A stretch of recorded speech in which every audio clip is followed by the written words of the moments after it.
Hello আমার প্রিয় বন্ধু ছাত্রছাত্রীরা, আজকে আমরা যে এক্সপেরিমেন্টটা করে দেখাচ্ছি সেখানে আমরা একটা KMnO4 সলিউশন নিয়ে তার দুটো আলাদা রেডক্স ইকুয়েশন দেখাবো। রেডক্স মানে কি বোঝায়? একসঙ্গে অক্সিডেশন বা জারণ এবং রিডাকশন বা বিজারণ দুটো একসঙ্গে হবে। তাহলে দেখো, এখানে তোমরা দেখতে পাচ্ছ একটা KMnO4 সলিউশন রয়েছে এবং এই সলিউশনটায় আমি দুটো আলাদা আলাদা দিকে, একদিকে আমরা অ্যাসিডিক মিডিয়ামে একটা বিক্রিয়া করব, একদিকে একটা বেসিক মিডিয়ামে বিক্রিয়া করব, দুটোকেই অ্যাট এ টাইম দেখাবো। আমাকে সাহায্য করবার জন্য আমি আমার অ্যাসিস্ট্যান্ট হিসেবে ভাগ্নি অনুষ্কা রায়চৌধুরীকে নিয়ে নিচ্ছি। আর তোমাদের যে এক্সপেরিমেন্টটা করে দেখাচ্ছি সেটা পার্ট ওয়াইজ করে দেখাচ্ছি। তো প্রথম তোমরা যেটা দেখবে সেটা এখানে একটা ফাঁকা কনিক্যাল ফ্লাস্কের মধ্যে আমরা কিছুটা NaOH সলিউশন বা সোডিয়াম হাইড্রক্সাইড সলিউশন যোগ করব, অর্থাৎ এটা হবে বেসিক মিডিয়ামে, অ্যালকালাইন মিডিয়ামে।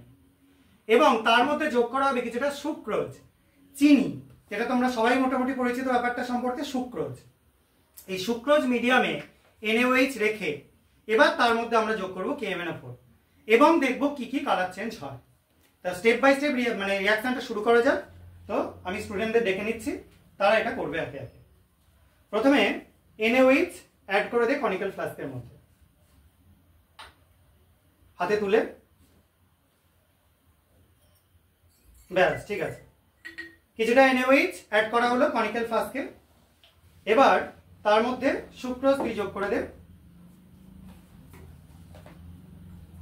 সুক্রোজ এখানে যেটা রয়েছে একদম মোলাসেস ফর্মে চলে গিয়েছে, এই জন্য আমাদেরকে একটা গ্লাস রড ইউজ করে বা গ্লাস টিউব ইউজ করে সেটাকে মেশাতে হচ্ছে তুলে। ঠিক আছে, এটা কিন্তু কালারলেসই থাকছে সলিউশনটা, কোনো কিছু কালার পরিবর্তন ঘটছে না। এবার আমরা এই যে সলিউশনটা তৈরি হলো, এবার এর মধ্যে আমরা KMnO4 যোগ করবার পর কি চেঞ্জ হয় সেটা দেখব। এই বিক্রিয়া কিন্তু হচ্ছে বেসিক মিডিয়ামে, এটাও কিন্তু একটা রিডাকশন, কারণ KMnO4 এখানে একটা জারক দ্রব্য এবং এই জায়গায় যে আমরা সুক্রোজ মিডিয়ামে NaOH রাখছি সেখানে কিন্তু বিজারণের ক্রিয়াটা হবে KMnO4 এ। KMnO4 কি কি স্টেট চেঞ্জ করে এখানে সেটা একটু দেখব। পরের জন চলে আয়, কিছুটা KMnO4 যোগ করে দে তার মধ্যে, হাতে তুলে। দেখতে পাচ্ছি সবাই কালারটা সবুজ হয়ে যাচ্ছে। এটা কেন সবুজ হয়ে যাচ্ছে? K2MnO4, ঠিক আছে, এই ফর্মের জন্য সবুজ হয়ে যাচ্ছে। আমরা KMnO4 জানি, তাতে K2MnO4 হচ্ছে বলে সবুজ হচ্ছে। ইনস্ট্যান্ট দেখ কালারটা আস্তে আস্তে চেঞ্জ হয়ে একটু ব্রাউনিশ হয়ে যাচ্ছে।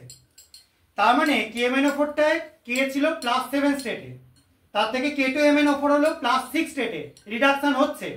এখানে যেটা হচ্ছে সেটা MnO2 তৈরি হচ্ছে, অর্থাৎ +4 স্টেট চলে যাচ্ছে, কন্টিনিউ রিডাকশন হচ্ছে। এইভাবে চলতে থাকলে এটা যদি রেখে দেওয়া হয় এবং এর মধ্যে অ্যাসিড যোগ করা হয়, এটা কিন্তু একসময় কালারলেস হয়ে গিয়ে Mn2+ এ পরিণত হয়ে যাবে। সেটা আমরা পরের কোনো এক্সপেরিমেন্টে একদিন করে দেখব। এটা হলো বেসিক মিডিয়ামে, পুরোটাই বেসিক মিডিয়ামে। তো তবু যদি এটা রেখে দেওয়া হয়, দেখতে পাচ্ছি ইয়োলিস একটা প্রেসিপিটেট নিচের দিকে পড়ে গেছে MnO2 জন্য। বোঝা গেল নিশ্চয়ই সবার? এটা হলো বেসিক মিডিয়ামে বা অ্যালকালাইন মিডিয়ামে। রেখে দে। এবার নিশান এদিকে চলে আয়।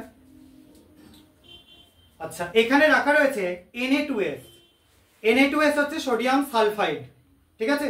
এখানে S আছে -2 স্টেটে, আর আমরা এটাকেও ট্রিট করব KMnO4 দিয়ে, যেখানে Mn আছে +7 স্টেটে।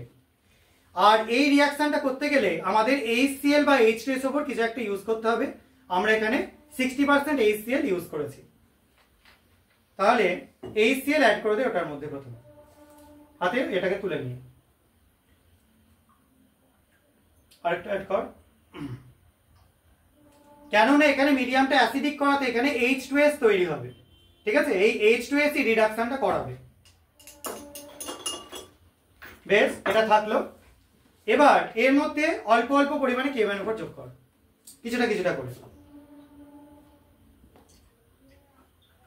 দেখ, যোগ করবার সঙ্গে সঙ্গে কালারটা কিন্তু চলে যাচ্ছে, যোগ করতে থাক কন্টিনিউ। যখনই যোগ করা হচ্ছে কালারটা চলে যাচ্ছে, একটা সাদা রঙের টারবিট বা ঘোলাটে জিনিস তৈরি হচ্ছে। কেন হচ্ছে? এখানে যখন আমরা KMnO4 যোগ করছি, Mnটা আস্তে আস্তে স্টেট চেঞ্জ করছে। কি হচ্ছে?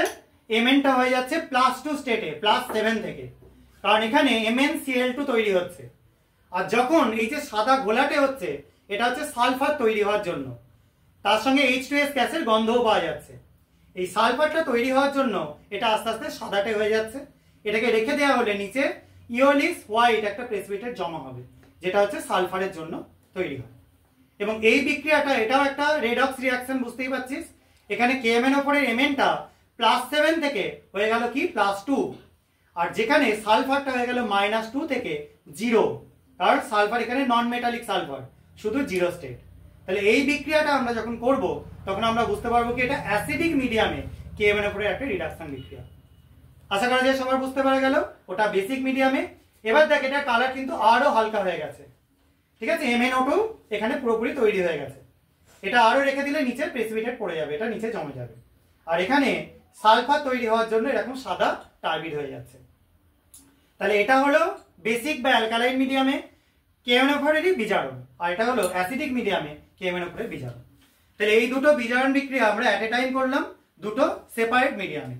প্রথম মিডিয়ামে বেসিক মিডিয়ামে কি হলো +7 থেকে +6, তার থেকে হলো +4, আর অ্যাসিডিক মিডিয়ামে কি হলো +7 থেকে ডাইরেক্টলি +2।